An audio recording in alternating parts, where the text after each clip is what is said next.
بسم اللہ الرحمن الرحیم۔ شروع کرتی ہوں اللہ کے نام سے جو بڑا مہربان اور نہایت رحم کرنے والا ہے۔ تمام سننے اور دیکھنے والوں کو السلام علیکم۔ کہتے ہیں کہ اللہ کے نبی مسجد میں بیٹھے ہوئے تھے۔ ایک صحابی آئے سعد الاسود اور کہا یا رسول اللہ میری شادی کروا دے، میں بہت کالا بھی ہوں اور بدصورت بھی ہوں تو مجھے اپنی لڑکی ہی کوئی نہیں دیتا۔ آپ صلی اللہ علیہ وآلہ وسلم نے کہا اچھا، اور پھر پوچھا کیا عمر بن وہب بیٹے ہیں؟ بتایا گیا نہیں تو فرمایا عمر بن وہب کے پاس جاؤ اور کہو کہ مجھے اللہ کے نبی نے بھیجا ہے اور مجھے اپنی بیٹی نکاح میں دے دو۔ حضرت عمر بن وہب رضی اللہ بہت خوبصورت صحابی تھے اور بہت مالدار بھی تھے۔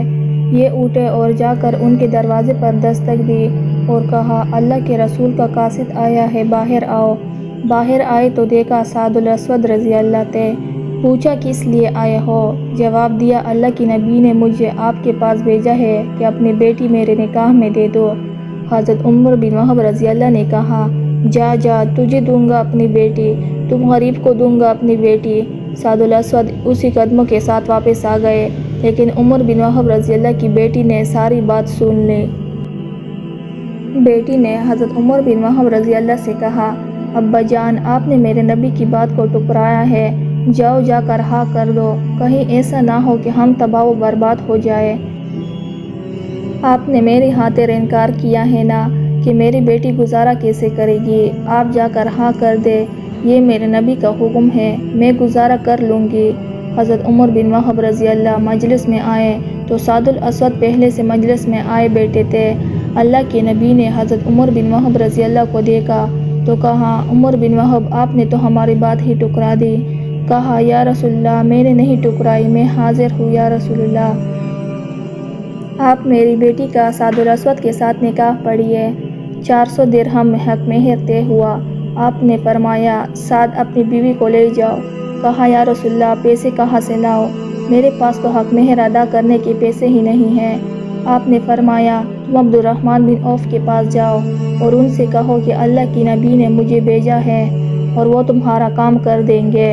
حضرت عبد الرحمن بن عوف رضی اللہ وہ صحابی تھے جن کو دنیا میں ہی جنت کی بشارت دے دی گئی تھی، اور وہ اتنے امیر تھے کہ ان کے بارے میں علماء کرام لکھتے ہیں کہ اگر آج کے دور میں ہوتے تو اتنا پیسہ تھا ان کے پاس کہ پورا یورپ خرید سکتے تھے، لیکن ایماندار تاجر تھے اور اللہ کے نبی نے ان کو دنیا میں ہی جنت کی بشارت دے دی تھی۔